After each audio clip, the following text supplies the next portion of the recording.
One Piece é uma obra icônica, e isso se dá principalmente pelo fato do Oda ter se distanciado um pouco dos animes em geral. Quando olhamos para outros mangás shounen, os momentos mais importantes são algo do tipo Goku se transformando em Super Saiyajin pela primeira vez, ou Naruto aparecendo em Konoha com Gamabunta, ou Rock Lee vs Gaara, ou Hinokami Kagura em Kimetsu no Yaiba. Mas o que todas essas cenas têm em comum é que todas elas são focadas em algum tipo de transformação, ou são cenas de luta. Só que em One Piece, os momentos importantes que foram gravados em nossas memórias são todas circunstâncias dramáticas que de alguma maneira contribuem para o crescimento dos personagens.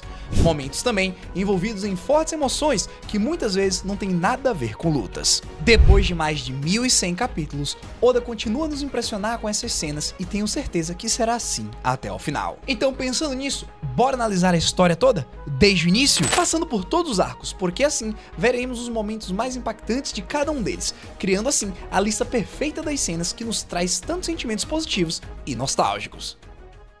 Para começarmos, temos o arco de Romance Dawn.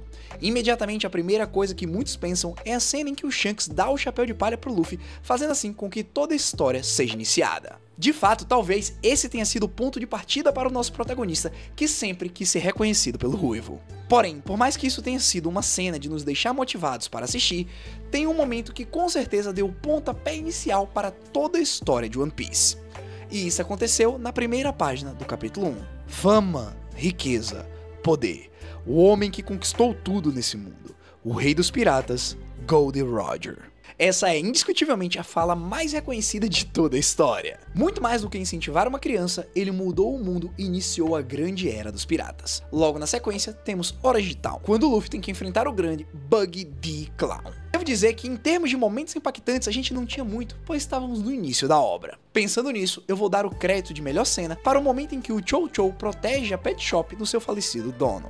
Ele luta contra um leão gigante e mesmo assim não mostra a resiliência e os laços daquele cão com as memórias de um ente querido. Na Vila Syrup, o momento em que o Usopp desfaz o bando dos piratas do Usopp talvez tenha sido a primeira tentativa do Oda Sensei de realmente criar um momento profundo de evolução de personagem. E graças a essa decisão, nós temos o nosso atirador supremo com a gente até hoje. Chegando no Baratie, é realmente o ponto no qual One Piece avança para um novo nível. Aqui tivemos toda a história do Sanji e como o Zeff resolveu sacrificar a preciosa perna para salvá-lo.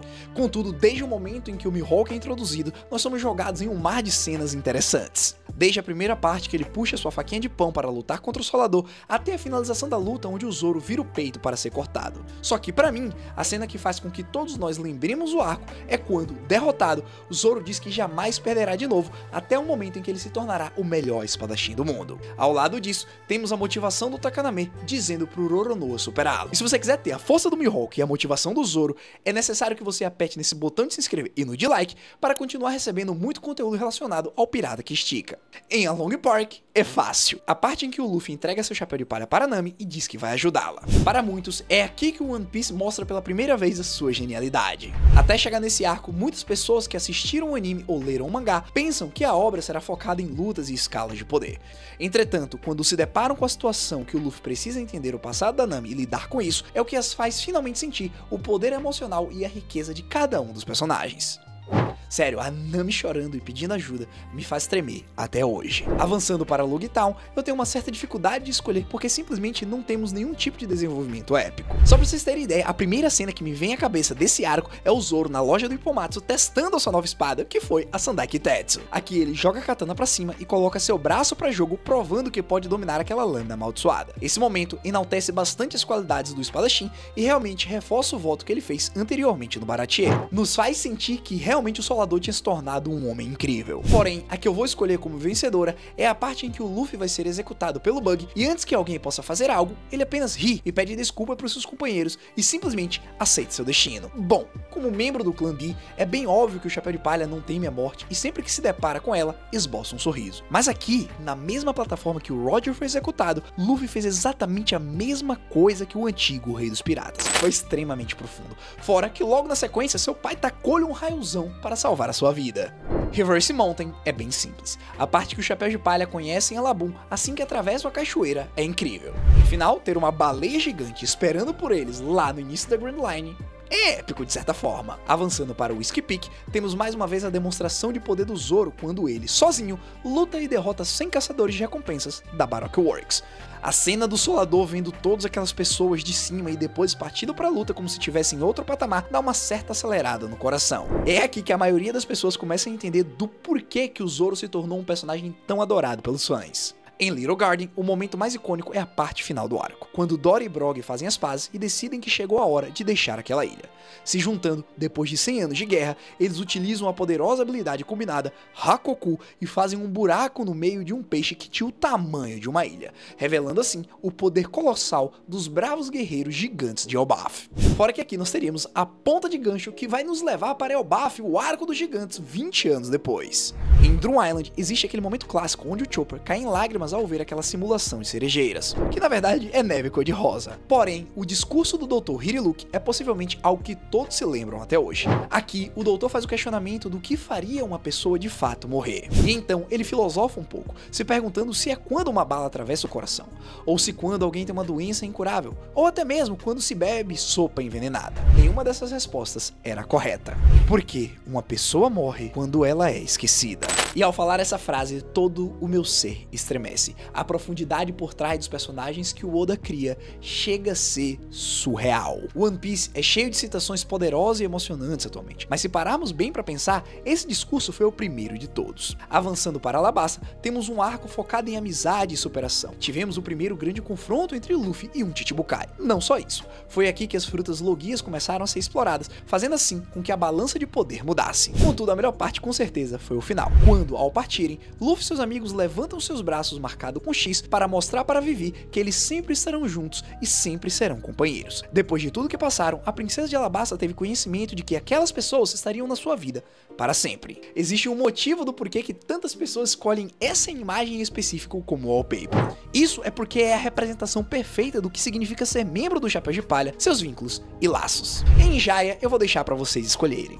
Temos o incrível soco do Luffy no Bellamy. Essa cena foi tão satisfatória que por muito tempo nós não tivemos nada igual para equiparar. Até claro, a cena que vamos comemorar um pouco mais na frente no vídeo. Entretanto, em Jaya também tivemos a introdução do Barba Negra, a pessoa que se tornaria o principal antagonista da obra e até hoje está aí com a gente.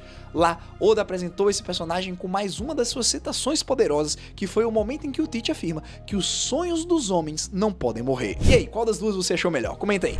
Indo direto para Skypiea, temos um dos melhores arcos de toda a série. Muitos nem se lembram da importância que tem a cultura e os povos do céu, mas foi lá que o Chapéu de Palha tiveram o primeiro contato com Nika.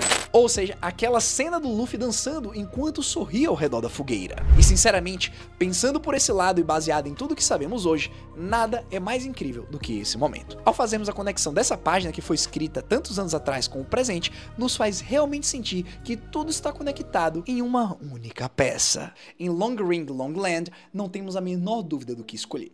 A apresentação do primeiro almirante foi bem descontraída e os acontecimentos a seguir de luta fizeram ele parecer completamente devastador. Basicamente, Kuzan destrói o trio monstro como se não fosse nada e ainda por cima quase mata Robin. Se bem que vamos ser honestos, né? Se ele realmente quisesse fazer isso, ele teria feito. Water 7 e Enies Lobby, pra mim, é o mesmo arco. Temos nesse ponto o momento de redenção da Nico Robin, toda a introdução da CP9 e a junção do Frank no bando. Por mais que a gente queira pensar em detalhes como, por exemplo, o Gear 2 e o Gear 3, nada é mais incrível do que a parte em que a Robin grita pro Luffy que quer viver com lágrima em seus olhos e no momento seguinte, o Sogeking coloca fogo na bandeira do governo. Na verdade, para muitos, essa cena aqui em Enies Lobby é uma das melhores de toda a obra. Logo na sequência, em Thriller Bark, também é inquestionável. O momento icônico aqui é o Zoro parado, sangrando após ter recebido toda a dor do Luffy e mesmo quase morto, sua única frase é: nada aconteceu. Indiscutivelmente, as melhores palavras ditas em momentos de calamidade. Agora vem Sabaody. Muitas coisas aconteceram por aqui. Tivemos a apresentação dos Supernovas, a introdução do Almirante Kizaru e mais uma vez os Chapéus de Palha foram devastados por alguém da marinha. Sob a iminente perda dos seus companheiros, Luffy cai ao chão em lágrimas de maneira patética. Mas claro que hoje o significado desse momento é outro. Afinal, o portador das mãos da libertação tinha libertado o futuro Deus do Sol do seu fim. Eu diria que o Kuma salvando todo mundo é maravilhoso. maravilhoso. Mas existe uma cena que me faz querer pular da cadeira toda vez que eu vejo, até hoje. E isso é Luffy dando um soco no São Charles. Essa cena representa o ódio reprimido daqueles que reprimem. Um verdadeiro grito de liberdade por meio do herói que representa a verdadeira justiça. Nesse ponto da história, as pessoas que realmente entenderam como One Piece funcionava sabiam que nunca nada desse tipo existiu. Porque diferente de outros anime shounens que socos impactantes estão presentes na luta, aqui em Sabaody o protagonista nem estava no meio de um combate. Pelo contrário, é algo que tem uma representatividade muito maior do que qualquer luta podia descrever. A Amazon Lily é um arco simples que não contém nada de muito importante. Porém, parando pra pensar, eu diria que possivelmente é o momento em que o Chapéu de Palha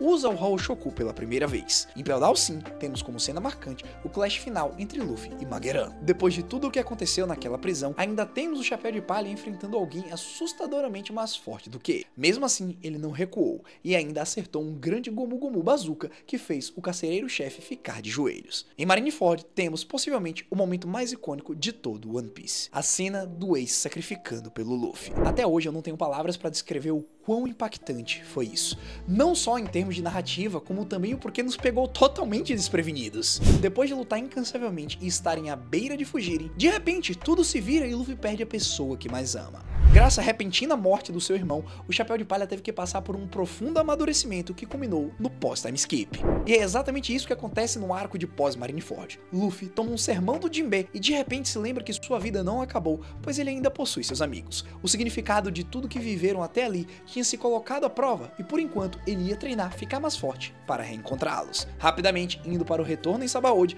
temos o protagonista derrotando o pacifista com um único golpe, representando assim todo o resultado do treinamento que se deu nos últimos 2 anos. Na Ilha dos Homens Peixes, tivemos histórias incríveis sobre a Otohime e o Fisher Tiger. Para ser sincero, os tritões são ricos em cultura, assim como os povos do céu. Porém, lá no fim, temos a situação que o Luffy precisa de sangue e o Jinbe deita ao lado dele, pronto para ceder um pouco do seu.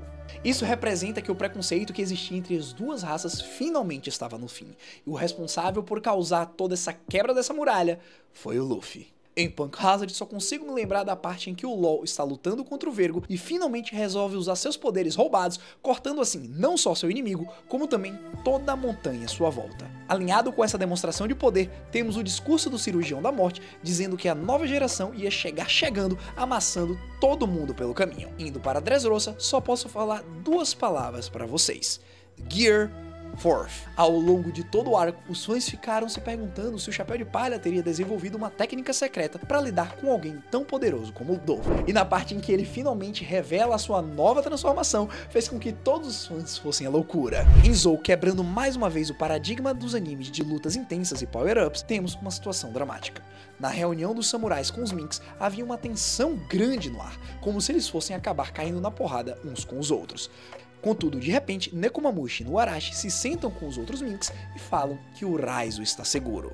E isso pegou todos nós desprevenidos, e foi o suficiente para me deixar completamente arrepiado. Afinal, todos em Zou tinham quase morrido para proteger o ninja, provando assim que os laços são mais fortes do que qualquer ameaça. Em Whole Cake Island, para muitos, foi a luta do Luffy com o Katakuri e o desenvolvimento do Haki da observação avançado. Porém, nada é mais intenso do que a partida do Sanji. A luta entre cozinheiro e capitão deixou uma marca em nós, e na sequência ainda tivemos a promessa do Luffy que ficaria esperando lá até que o Sanji resolvesse voltar. O Ano, por sua vez, tem 2 opções.